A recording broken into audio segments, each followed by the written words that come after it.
호세아 5장 1절부터 7절 말씀까지 교독하겠습니다.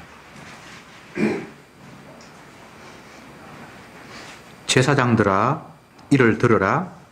이스라엘 족속들아 깨달으라. 왕족들아 귀를 기울이라. 너희에게 심판이 있나니 너희가 미스바에서 올무가 되며 다볼 위에서 친 그물이 됨이라.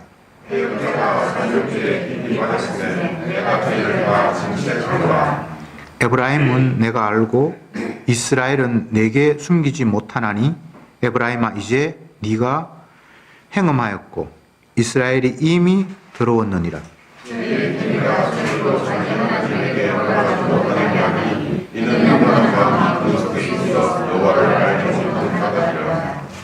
이스라엘의 교만이 그 얼굴에 증거가 되나니 그 죄악을 인하여 이스라엘과 에브라임이 넘어지고 유다도 저희와 한 가지로 넘어지리라.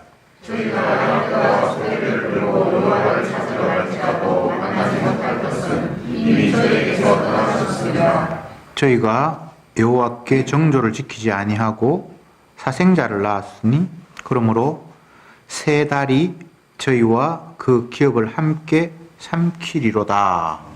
아멘. 제사장들, 이스라엘 족속들, 왕족들아 귀를 기울여라. 이렇게 1절이 시작이 되고 있습니다. 이스라엘 전 대상을 아우르고 있습니다.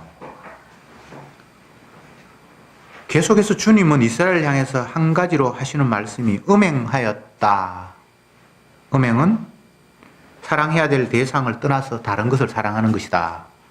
그렇게 규정할 수 있는데 이스라엘이 하나님 사랑하지 않고 세상이 좋아서 포도주가 좋고 또 성적인 쾌락이 좋고 그렇게 해서 하나님의 품을 떠나는 이 상태에 대해서 하나님이 다시 한번 경고하면서 들어라 라고 말씀을 하고 있습니다. 1절의 말씀에 보면 너희가 미스바에서 올무가 되며 다볼 위에서 친 그물이 됨이라. 이스라엘 땅에 미스바라는 지역, 다올이라는 지역이 있는데 아마 그 언덕이고 새들이 많이 모이는 곳이어서 새 사냥이 흥행했던 그런 곳이라고 알려져 있습니다. 그러니까 올무가 되고 또 그물이 됐다라는 것은 새 사냥을 할 때에 그물 올무는 이제 그 안에 이제 갇히는 거잖아요. 이스라엘 백성들의 행태가 스스로 올무에 걸리는 것, 그물에 빠지는 그런 행동들을 하고 있다라고 주님께서 지적하고 있습니다. 만약 본인이 자기가 하는 행위가 올무에 걸리는 일이고 그물에 갇히는 일인 줄 알았다면 그 짓 안 하겠죠. 근데 본인이 몰라요. 내가 하는 일이 내 스스로를 올무에 빠뜨리고 그물 속에 갇히는 일이라고는 생각하지 못하고 어쨌든 뭔가 잘 될 것이라고 기대하고 더 나은 삶이 펼쳐질 것이라는 희망을 가지면서 어떤 일들을 하고 있는데 정작 그 자기가 하고 있는 그 일이 자기 자신을 멸망의 구렁텅이로 빠뜨리는 그런 어리석은 짓을 하고 있다라고 지적하십니다. 2절에 보면 패역한 자가 살육죄에 깊이 빠졌다 이렇게 또 고발하고 있습니다. 패역하다라는 거 이스라엘 백성들 전체가 다 패역한데 그들이 살육죄에 빠졌다. 살육죄라는 거는 혈육을 죽이는 건데 쉽게 이야기하면 이건 은유적인 표현입니다만 그들이 제사 드리기 위해서 양을 잡고 소를 잡고 이게 이제 살육하는 거잖아요. 그게 죄가 되는 거예요. 번제를 드리고 화목제를 드리고 속죄제를 드리고 그렇게 하기 위해서 짐승을 잡고 양을 잡는데 그걸 살유라고 했는데 그게 죄가 되면 안 되는데 그게 살육죄라고 이야기를 하는 거예요. 제대로 된 제사가 아닌 자기 욕망을 이루기 위해서 제사를 지내야 하는 이런 완악한 상태를 주님은 살육죄다 라고 규정을 하셨습니다. 더러운 희생을 드리는 거죠. 온전하게 하나님 앞에 기뻐하는 제사를 드리는 것이 아니라 제사를 드리기는 드리는데 그게 살육죄가 되어버립니다. 짐승 죽이는 죄가 되고 있다라고 말씀을 하셨습니다.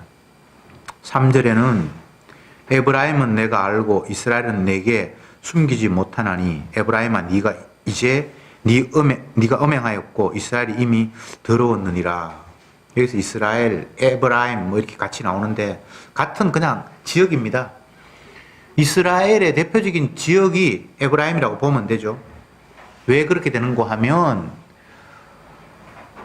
남쪽 유다와 북쪽 이스라엘이 분열이 될 때에 여로보암 1세가 솔로몬의 신하였습니다만 솔로몬 너희들만 왕권을 다 이어받고 너희들 지파 유다만 대단하냐? 다른 지파는 그러면 아무것도 아니냐? 하면서 반란을 일으켜서 뛰쳐나온 것이 10지파인데 그때 여로보암 그 분열을 일으키면서 한 나라를 세운 그 여로보암이 에브라임 사람입니다.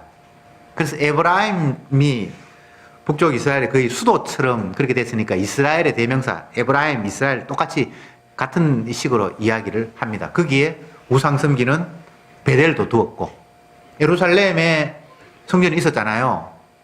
그러니까 이쪽 사람들 이쪽으로 못 가게 하기 위해서 자기 고향 베델에 또 성전 같은 걸 만들어서 거기서 제사 지냈고 어쨌든 이스라엘의 대표적인 동네가 에브라임이다 이렇게 이해하면 3절을 이해하기 쉽습니다. 그러니까 이스라엘이나 에브라임이나 같은 것을 이야기하는데 너희들이 음행을 하였고 그래서 주님께서 화를 내고 계신다. 너희가 이미 더럽게 되었다라고 말씀을 하고 있습니다. 5절에 건너가서 보면 이스라엘이 교만이 그 얼굴의 증거가 되나니 그 죄악을 인하여 이스라엘과 에브라임이 넘어지고 유다도 저와 한 가지로 넘어지리라. 전체 다의 멸망을 이야기하고 있습니다. 그런데 여기서 이스라엘의 교만이 그 얼굴에 벌써 증거가 된다라고 이야기를 하고 있는데 이건 약간 역사적인 해석이 필요합니다. 지금 호세아가 이스라엘 백성들에게 계시를 전하고 하나님한테 계시를 받았을 때는 1장에 보면 뭐 어느 왕 때인데 라고 하면서 그 마지막에 걸쳐진 왕이 여로보암 2세가 나옵니다. 성경에는 여로보암이라고 했고 엄격히 따지면 여로보암 1세가 아니고 2세예요. 그때에 호세아가 이스라엘 향해서 예언을 할 그 당시에 이스라엘이 가장 잘 나갔던 때입니다. 번성하고 땅도 넓게 차지하고 주변 나라로부터 쉽게 침략을 못 받는 안정된 나라, 꽤 부자로 잘 살았던 그런 시대가 이게 호세아 시대 때입니다. 이스라엘의 교만이 그 얼굴에 증거가 된다. 지금 나라가 잘 나가고 잘 사니까 그들은 완전히 교만에 빠진 거예요. 근데 그들은 나름대로 이유가 있습니다. 왜냐하면 율법에 근거해서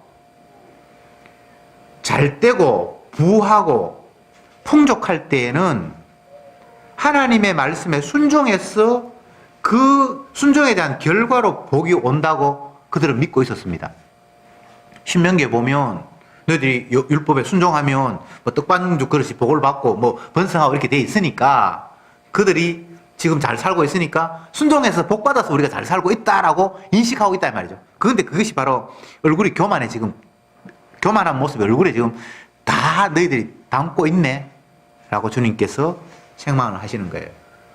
신약 시대에 넘어가도 부자 청년이 예수님께 찾아와서 질문하면서 주님 제가 무슨 선한 일을 하여야 영생을 얻을 수 있겠습니까? 라고 질문을 했을 때에 그 사람의 심정이 지금 오늘 본문에 나타난 이스라엘의 교만이 담겨 있는 거예요.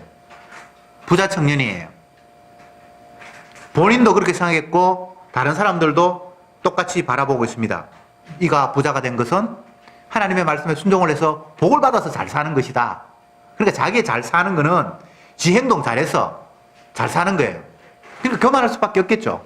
반대로 못 사는 사람 보면서 네가 율법에 순종 안 하니까 그 꼬라지지 라고 비난할 수밖에 없는 상황입니다. 그래서 그가 예수님께 질문하면서 주여 내가 무슨 선한 일을 하여야 영생이라는 복까지 챙기겠습니까? 이미 이 땅에서는 복을 받았고 부자니까 율법 순종해가 복 받았고 떡반죽 그릇이 복을 받고 뭐 들어가도 복을 받고 나가도 그게 이제 이미 됐고 그거는 확보했고 근데 영생의 축복마저도 내가 거의 뭐 영생 얻을 거는 거의 확실하지만 여기서 내가 뭐 조금 더 하면 영생 확실히 보장하겠습니까? 라는 이런 생각, 교만이 가득 찬 모습으로 예수님께 질문을 했단 말이잖아요. 예수님 뭐라고 대답합니까? 선한 분은 아버지밖에 없는데, 하나님밖에 없는데, 내가 무슨 선한 일을 하여야 영생을 얻겠습니까? 하는데, 선한 분은 아버지밖에 없는데, 그러니까 이 이야기가 충격적이겠죠, 그죠? 자기는 선하다고 생각했고, 조금 더 선한 일을 보태면 확실히 천국까지 보장할 수 있는 뭔가 방법을, 안전빵을, 안전장치를, 보험장치를 자기는 하나 갖고 싶어서 물었는데, 선한 분은 아버지밖에 없는데 라고 얘기를 해버렸잖아요. 선해서 천국 가는 겁니까? 아닌데. 이스라엘 백성들이 하나님의 율법을 제 마음대로 해석하고 그렇게 해서 경제적으로 약간 여유가 생겼을 때에 우리가 말씀에 순종했으니까 이렇게 복을 받았겠지라는 이 얼굴에 이 교만이 드득드득 붙어 있는 거예요. 그래서 주님께서 그들의 교만을 지적하고 있습니다. 그래서 결국은 그 죄악으로 인하여 이스라엘과 에브라임이 넘어지고 유다도 저와 한 가지로 넘어지리라. 지금 호세아 선지자는 북쪽 이스라엘의 멸망을 예언하고 있는데 여기 이스라엘을 교만해서 멸망한다. 뭐 말씀 지켜서 지금 잘 된다라는 그 교만 때문에 너희들 멸망할 거라고 이야기하면서 유다도 저와 한 가지로 넘어지리라. 이렇게 이야기합니다. 가만히 있는 유다까지 지금 다 날벼락을 맞습니다. 표면적으로 나누어진 이스라엘과 유다가 유다는 정통성이 있고 이쪽 이스라엘은 정통성이 없잖아요. 그런데 결과적으로는 유다도 멸망한다 이렇게 되어 있거든요. 그러면 표면적으로 유다는 멸망하면 안 돼요. 왜냐하면 하나님이 다윗에게 유다 집 하잖아, 그죠? 너희들을 통해서 왕권이 영원히 없어지지 않을 거다. 왜? 내가 그들을 지켜줄 것이기 때문에 너희들은 없어지지 않을 거다. 주님이 약속하셨어요. 그래서 유다 지파 사람들은 안 망할 거라고 생각을 했어요. 이스라엘 사람들은 정통성이 없으니까 다윗의 왕권을 인정하지 않고 저기들끼리 왕권을 세워서 나갔으니까 그들은 멸망하는 것은 있을 수 있는데 물론 이스라엘 사람들은 분열된 그들은 그것도 멸망한다고 인정하지 못하겠지만 유다 사람의 입장에서는 너희들 왕권이 없는데 스스로 왕을 세웠어요. 너희들은 멸망하지만 유다는 멸망하지 않을 거로 생각했는데 여기 보니까 유다도 멸망한다는 거예요.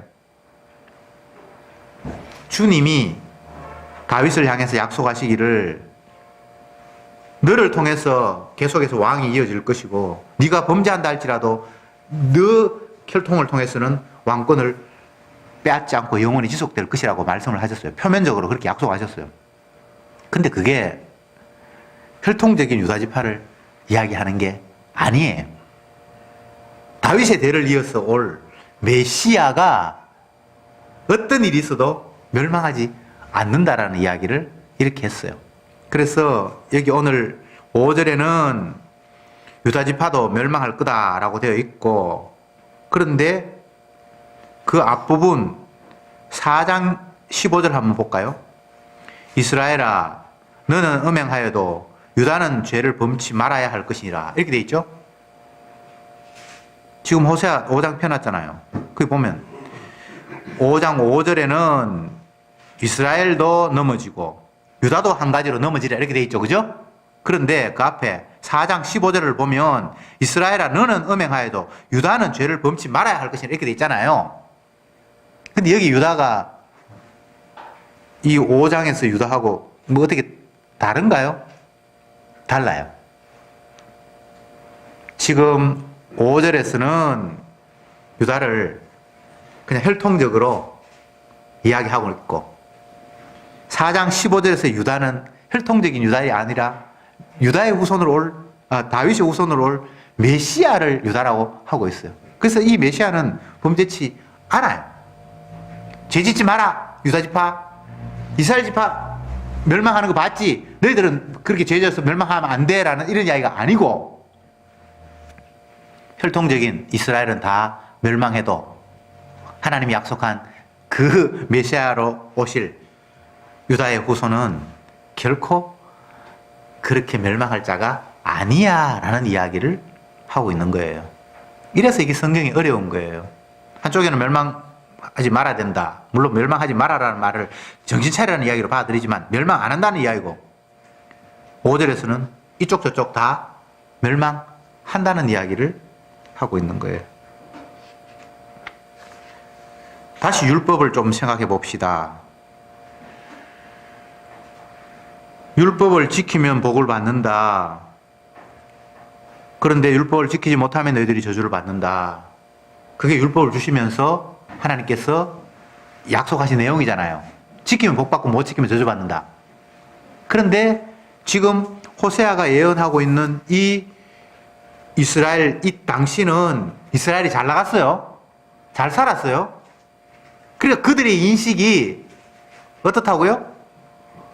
신명기에서 주신 율법대로 너희들이 지키면 복을 받는다고 했으니까 지금 잘 사니까 우리가 하나님 말씀 잘 지켜서 복을 받고 있다라고 그렇게 생각을 했단 말이죠.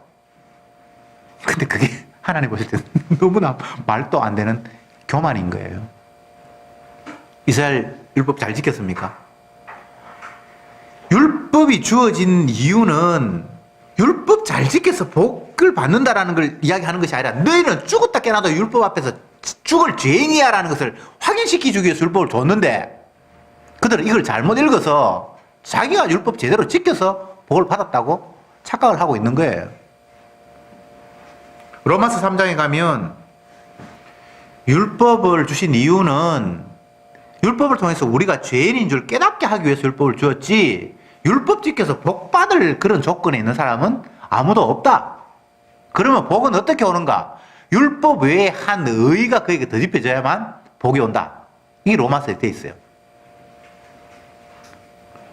아니 신약시대에는 그게 알지만 구약에는 그런 말 없잖아요. 그냥 지키면 복 받고 못 지키면 저주받는다고 했잖아요.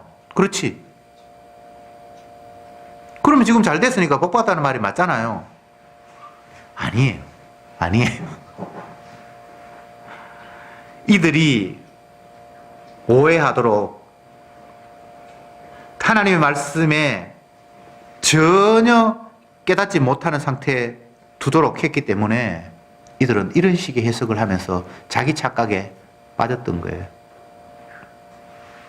신명기에서 하나님 율법을 주시면서 지키면 복 받는다, 못 지키면 저주 받는다라고 이야기를 하는 그 와중에 뒷부분에 가면 너희들은 못 지켜서 저주 받을 수밖에 없으라고 그 안에 다 담아놨어요. 신명기 내용이 다 나와요.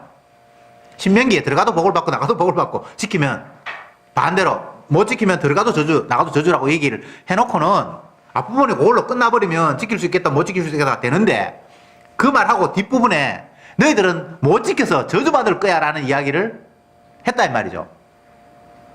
그 한 책 한 권을 다 보면 그게 이스라엘 백성들의 눈에는 안 보이는 거예요. 문장 하나를 다 보면 앞에 지켜서 복 받고 못 지켜서 저주 받는다라는 이야기를 액면 그대로 받을 것이 아니라 지키면 복을 받는데 너희들하고는 해당 사항이 없고 너희들은 못 지켜서 저주 받는 사람에 해당될 거야 라고 결론 안에 다 이야기를 담아 놨는데 그들은 그 결론은 스쳐 지나가 버리고 앞부분 서두에 지키면 복 받고 못 지키면 저주 받는다고 했는데 우리는 지켰으니까 복 받았잖아 라고 이렇게 자기 자신을 이해하고 해석했더라 이 말이죠. 좀 웃기지 않습니까? 문장을 다 봐야지 앞부분에만 딱 띄고 뒷부분에 거 안 보면 안 되잖아요. 그런데 이스라엘 백성들은 그렇게밖에 해석이 안 됐던 거예요. 그래서 신약에 와서 율법은 지켜서 복 받는 사람은 없고 너희들이 죄인인 걸 깨닫게 하기 위해서 율법을 주었다라는 이야기가 이미 구약에도 그렇게 담겨 있다 이 말입니다.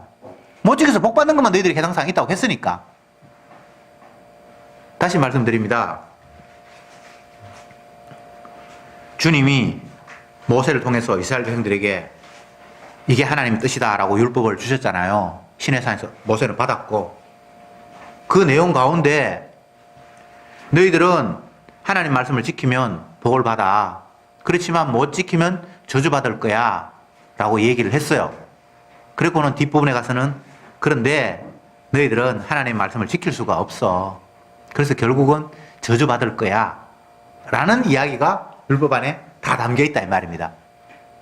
그런데 이스라엘 백성들은 못 지켜서 저주받는 것만이 우리가 할 수 있는 일이라는 사실을 인정하는 것이 아니라 열심히 지키니까 복도 받을 수 있네.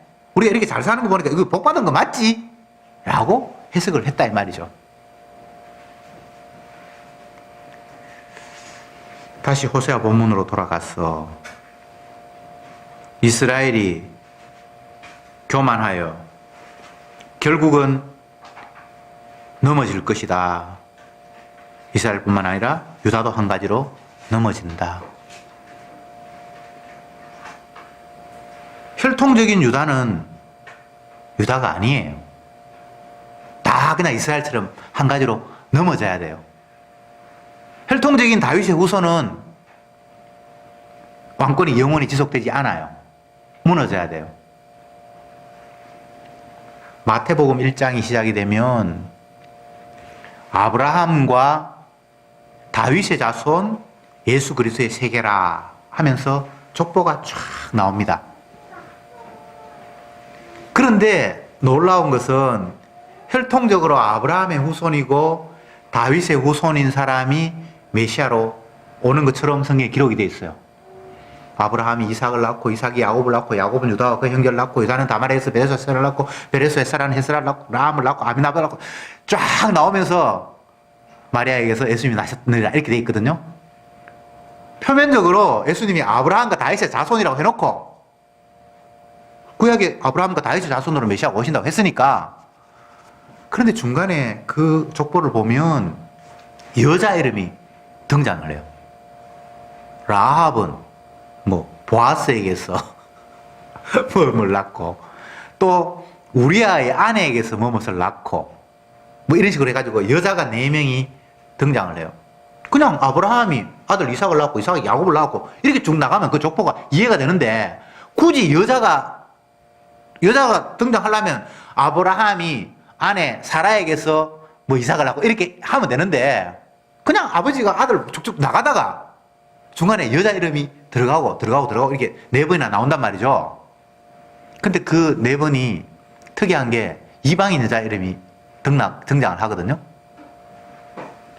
그러면 이게 벌써 혈통이 이방인이 낑겨버려서 그 후손이 되어버리면 순수 혈통이 아니잖아요. 잘 이해 안 됩니까? 그럼 여러분들이 경주 이시다, 왕족 가문이다. 그런데 저 필리핀 여자가 와가지고 결혼을 해가지고 애가 태어났어. 그거 순수 혈통이라고 할 수 있습니까? 피부 색깔도 영 달라. 필리핀은 피부 색깔 안 다르겠다. 저 이디오피아 얼굴 새까만 사람이 경주 이시 집안에 시집을 와가지고 결혼을 해가지고 애가 이거 검은 것도 아니고 노란 것도 아니고 이상한 애가 태어났어. 그 경주 이시 순수 혈통이라고 할 수 있습니까?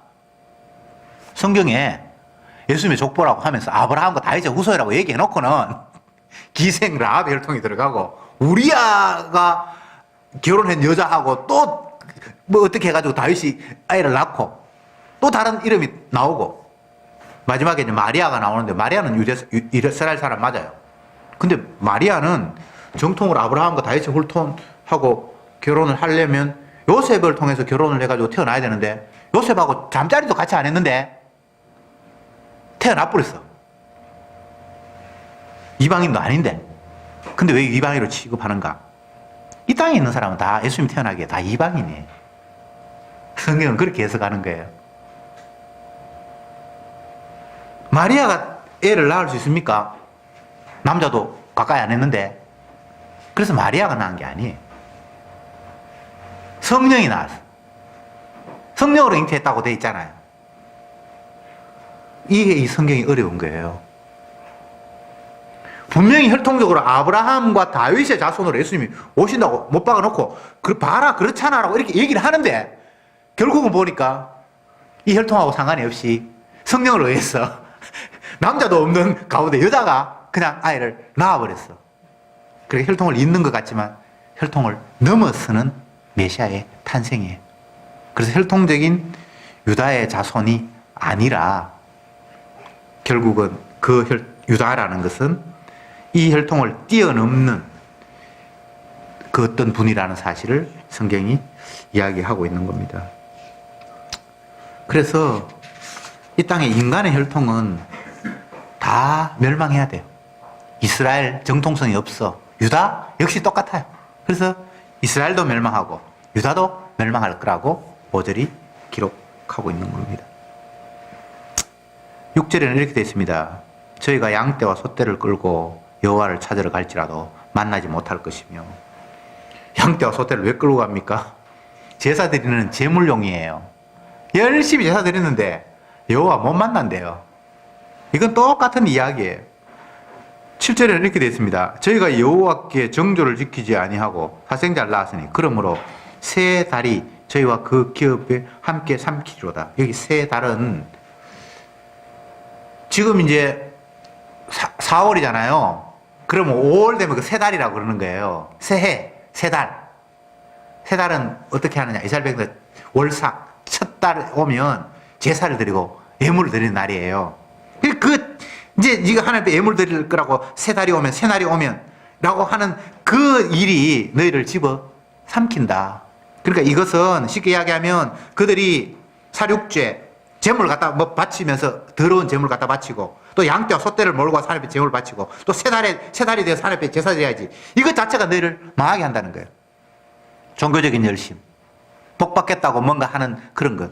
그래서 살육죄, 양떼와 소떼를 끌고 오는 거, 세 달, 이게 다 똑같은 그 엉터리 없는 종교적인 그런 액션을 이야기하고 있고 그것이 너희를 집어 삼킬 거다. 그것 때문에 너희들은 멸망할 거다. 그러면 어떻게 합니까? 율법 지켜야 복 받는다 그러는데 못 지켜. 제사 드리라 했는데 열심히 제사를 지냈는데 그게 너희를 집어 삼킨대. 그럼 뭐 어떻게 해야 되는데? 제사를 안 지내면 됩니까? 똑바로 지내면 됩니까? 율법을 잘 지키면 됩니까? 지킬 방법이 없는데 인간의 불가능성을 계속해서 지적하고 있는 거예요. 죽었다 깨나도 제사 지내도 그건 하나님 받을 제사가 안 되고 율법 지킨다 그래도 그거는 결국은 못 지켜서 저주받는다라는 것에 해당 사항이 있고 힘으로도 되지 아니하며 능으로도 되지 아니하며 마치 신약시대에 그러면 어떻게 우리가 영생을 얻습니까? 복을 받습니까?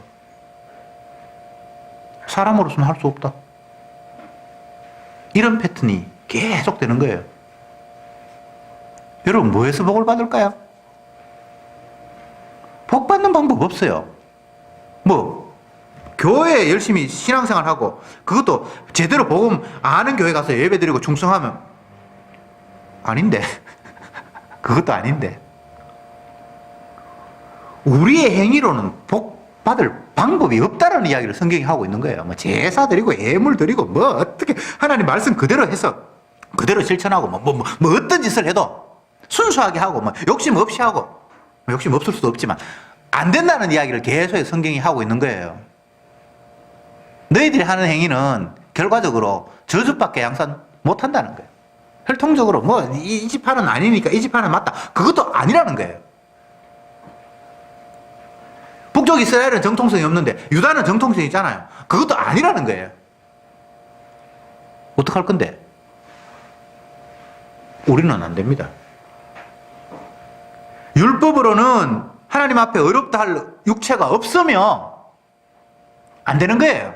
그래서 율법 외에 한 의, 우리의 혈통이 아닌 우리의 혈통을 넘어서는 하나님의 아들, 성령으로 온 그 아들, 그분의 의가 우리에게 뒤집어 씌워져야만 거기에 의가, 구원이, 복이, 영생이 주어진단다 라는 이야기를 계속해서 우리에게 들려주고 계시는 거예요.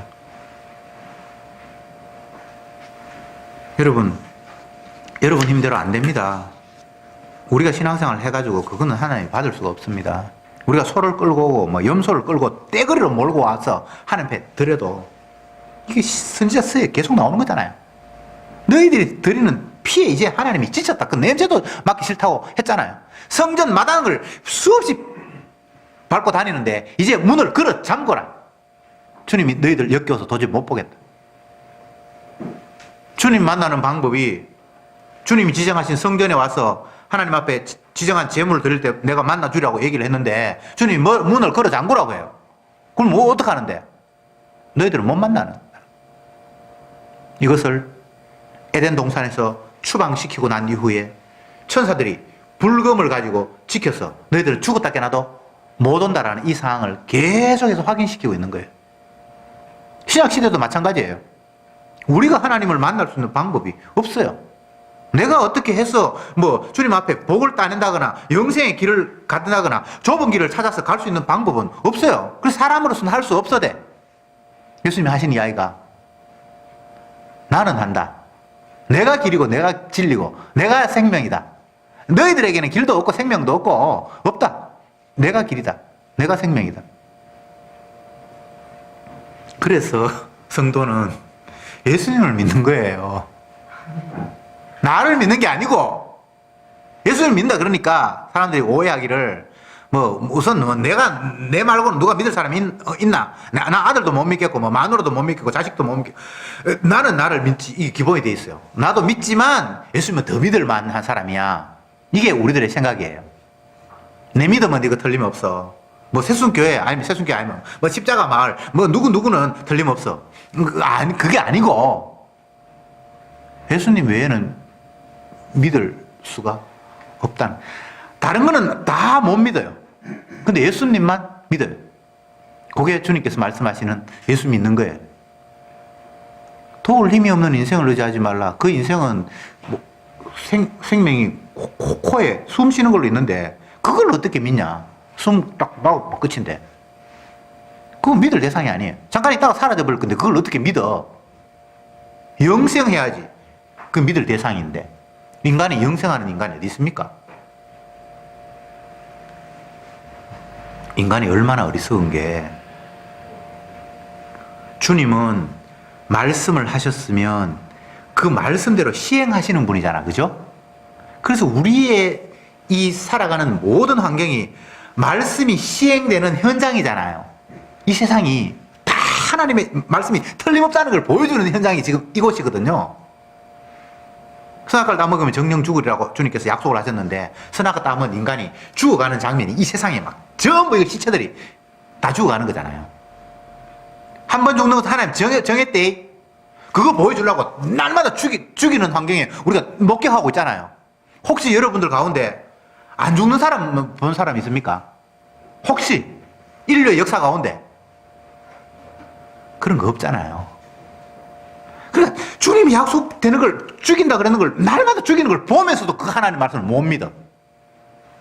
이게 여러분 이상하지 않습니까? 마귀에게 뒤집어 씌워도 완전히 옴박 뒤집어 씌운 거예요. 눈으로 보고 확인을 해도 그거 인정 못 하는 거예요. 이건 진짜 어떻게 설명이 안 되는 거예요. 마귀가 아니면 설명이 안 되는 거예요. 제가 뭐 죽는 것만 하나님께서 말씀하시고 확인시키는 장이 아니라 모든 게 다 지금 이 현장이에요. 하나님 말씀대로 되어가는 현장이에요. 의인은 없다. 하나도 없다. 너희들은 선악과 따먹기 때문에 생명나무로부터 접근 도저히 불가능하다라고 주님께서 말씀하셨는데 그게 지금 우리의 현장이에요. 여러분이 생명나무에 접근할 수 있습니까? 예수님을 만날 수 있습니까? 안 돼요. 지금 이게 우리의 현장이에요. 근데 자꾸 안 믿어. 이 땅에서 복을 운운한다는 것 자체가 말도 안 되는 거예요. 생명나무가 없는 선악과를 따먹은 이 세상에 생명나무가 있는 곳으로부터 추방된 이 세상에서 무슨 복을 기대합니까? 재물이 많은 게 복이라고요? 그거 다 썩는 건데. 이 땅에는 복이 없어요. 뭐 아들이 뭐 잘 돼 복. 그거는 전혀 성경의 약속과 다른 거예요. 성경에서 이야기하는 복은 이 땅이나 인간에게서는 없고 하나님이 보내신 아들에게서만 복이 출발하는 거예요. 성령이 와서 죄에 대해서, 의에 대해서, 심판에 대해서 너희들을 책망할 것이다. 사람들에게 주님께 성령을 보내신다고 약속을 해놓고 요한복음에서, 근데 그 성령이 오면 죄에 대해서, 의에 대해서, 심판에 대해서 너희들을 꾸중할 거다라고 이야기했어요. 죄, 의, 심판은 세상을 바라보는 인간의 개념의 총합입니다. 총합. 죄, 의, 심판 그 개념 안에 안 들어가는 개념이 아무것도 없어요. 그걸 성령이 와서 너희들 죄 개념 그거 잘못됐어. 의 개념 그거 엉터리야. 너희들이 심판 생각하지. 그거 심판 아니야 라고 성령이 와서 우리를 책망하신대요. 이건 무슨 말입니까? 성령이 오면 내가 그동안 생각했던 당연하다고 생각했고 맞다고 생각했고 옳다고 생각했던 그거 엉터리야 라고 깨닫게 하신다는 거예요. 죄에 대하여라 하면 저희가 나를 믿지 아니하며 죄가 인간들이 생각하는 죄가 누구 안 믿는 게 죄다라고 그렇게 인정합니까? 아니잖아요. 내가 남한테 해코지하고 뭐 살인하고 도둑질하고 마누라 놔두고 다른 사람한테 바람 피우고 이런 걸 죄라고 생각했는데 성령이 오면 그런 식으로 죄 개념이 아니고 예수 안 믿는 게 죄다라고 그렇게 깨우친다는 거예요. 전혀 개념이 달라져 버리죠. 의에 대하여라 하면 인간이 의라고 생각하면 뭡니까? 내가 착한 일 하고 양심껏 살고 그렇게 해서 누가 봐도 칭찬받고 뭐 이런 걸 갖다 의라고 생각을 하고 있는데 의에 대해서 성령이 가르쳐 주는 것은 예수님이 하나님께 감이라 이렇게 돼 있어요. 예수님이 우리 죄를 뒤집어 쓰고 십자가에서 저주를 받았잖아요. 그런데 그분을 하나님 부활시켜서 아버지께로 가잖아요. 그게 의가 있다는 거예요. 내가 뭐 착한 일을 하고 그게 아니고 성령이 와서 깨닫게 하시는 개념이. 그리고 심판에 대하여라 하면 어떻게 되어 있습니까? 이미 세상이 다 심판을 받았느니라. 사람들은 심판받는다 그러면 누가 막 감옥에 가고 멀쩡한 놈이 병이 걸려가지고 막 어떻게 되든지 그런 걸 심판이라고 생각을 하잖아요. 근데 성령이 와서 깨닫게 해주는 심판은 세상이 이미 심판을 받았다라고 깨우쳐 준다는 거예요. 전혀 우리의 상식으로 선악과 따먹은 상식으로 죄를 생각하거나 의를 생각하거나 심판을 생각하거나 다 엉터리라는 거예요. 모두가 다 예수님과만 연관이 있어요. 죄, 예수님 십자가 안 믿는 거. 의, 예수님이 죽었다가 부활한 게 의. 심판, 이미 주님께 죽었으니까 이 세상은 이미 심판받았어. 전혀 다른 개념이죠. 아, 이제 죄는 그런 것이고 의는 그런 것이고 심판은 그런 것이구나. 이제는 내가 알았다. 그런 식으로 생각해야지. 그래 안 됩니다. 또 세상 살면서 뭔가를 보면서 죄의 심판 개념은 또 다시 내 기준으로 그냥 와버리는 거예요. 아이고 저거 죄 받아가 저렇지. 어느 날 갑자기 뭐가 일이 잘 되다가 안 풀리면 사람들이 그렇게 이야기하는 거예요. 그거 예수 안 믿는 사람만 그렇게 생각하는 게 아니고 교회 다니는 사람이라는 복음을 안다는 사람의 생각 속에도 다시 그렇게 휙 돌아가 버리는 거예요. 그래 이걸 어쩔 거냐. 사람으로서는 방법이 없어요. 여러분의 깨달음이 뭔가 되는 게 아니에요. 깨닫는 것도 잠깐 주님께서 깨닫게 하시는 그 순간뿐이에요. 다시 원위치로 돌아가 버려요. 다시 선악과 따먹은 원위치로 선악 개념으로 다시 돌아가 버리는 거예요. 이거 여러분 알고 배워서 나는 이제는 선악 개념 버렸다. 나는 뭐 기복신앙 같은 거 다 버렸다. 그거는 순복음에나 갖다 줘라. 여러분 그거 아마 아닙니다. 기복신앙요 죽을 때까지 안 바뀝니다. 내가 뭔가 좀 뭐 보람 있는 일 했다 싶으면 뭔가 일이 잘 될 것 같아 그냥 내 스스로 그냥 착각을 하는 거예요. 이거 절대 못 버립니다. 이게 몸에 칩이 이 선악과 따먹은 칩이 안에 심겨 있어. 그래서 내 나름대로 선악 이게 날마다 작동하는 거예요. 아 저건 악이야 저건 선이야. 근데 그게 성령이 와서 죄의 심판하는 그런 개념, 예수님의 십자가와 연관지어서 생각하지 않아요.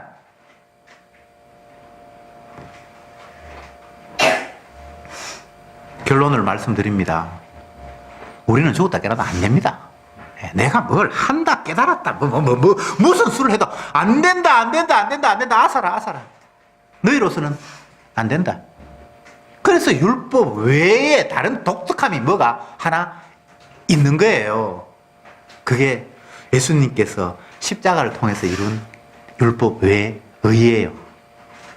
그래서 예수 믿는다는 것은 나 안 믿는다는 거고, 내 가능성 없고, 이 세상에 희망 없고, 뭐 믿을 게 아무것도 없어서 유일하게 예수님의 그 십자가 지심만이 우리의 믿음의 대상이 된다는 것이 예수 믿는다는 거예요. 예수 믿는다는 게 교회 다닌다는 거하고 동의어가 되어 있는데 그거 아니에요. 교회 다니는 거는 사람이 할 수 있어요. 근데 우리가 할 수 있는 걸로는 안 되는 거잖아요. 내가 헌금하는 것도 할 수 있고 10분의 1을 뭐 드리는 것도 할 수 있고 내 몸을 불사르게도 내줄 수 있어요. 안중근 의사처럼 뭐 나라를 위해서 지 몸을 내주는 것도 가능해요. 근데 믿음은 사람이 할 수 있는 게 아니에요. 예수 믿는다는 게 여러분이 할 수 있는 게 아니에요. 주의 영이 우리를 믿음 안에 집어넣을 때, 우리를 대신해서 피 흘리신 그분의 보혈의 피가 우리를 완전히 뒤집어 씌워버릴 때 그게 의가 되는 거예요. 피 보고 주님이 의라고 하시지, 우리 행동, 이제 조금 내가 늘 성경 안 읽고 TV만 보다가 이번 주에 성경 읽어서 하나님이 그걸 의라고 규정하는 그런 의는, 그거는 선악적인 의고, 하나님 인정하시는 의는 그런 게 아니에요. 우리의 행위에는, 인간에게는 악한 생각과 음란과 도적질과 맨날 이것밖에 안 나와요. 근데 여기서 어떻게 의를 찾아요? 내한테 의를 찾는 게 아니지. 자기 아들의 피가 우리에게 뒤집어 씌웠어. 그거 보고 나를 의롭다고 하시는 거지. 이게 지금 율법 외에 한 의, 복음입니다. 기도합시다. 주님, 주께서 부르셨던 이스라엘, 그 가운데도 주님께서 인정하셨던 그 유다, 그들 모두가 다 결국은 하나님의 율법 앞에 저주받아야 할 자로 폭로되고 말았습니다. 그렇다면 더 이상 이 땅에는, 인간에게는 저주 외에 다른 것은 아무것도 없음을 우리는 인정할 수밖에 없고, 그것이 저희들이 처한 현실입니다. 이 죄인이 내 행동 속에서 착한 것 해서 하나님이 주시는 복을 따내리라는 이 발상 자체가 전혀 주님의 약속을 배반하는 엉터리 없는 생각이었습니다. 주여, 주님의 말씀 앞에 오롯이 죄인으로만 드러나게 됨을 날마다 깨달으며 그것 자체가 주님이 하신 일이라는 것을 감사할 수 있는 저들이 되게 해 주옵소서. 율법 외에 한 의가 우리를 살린다는 이 약속 앞에 날마다 내 행동, 율법이 아닌 예수님이 하신 그 의만을 바라보게 해 주옵소서. 예수님의 이름으로 기도드리옵나이다. 아멘.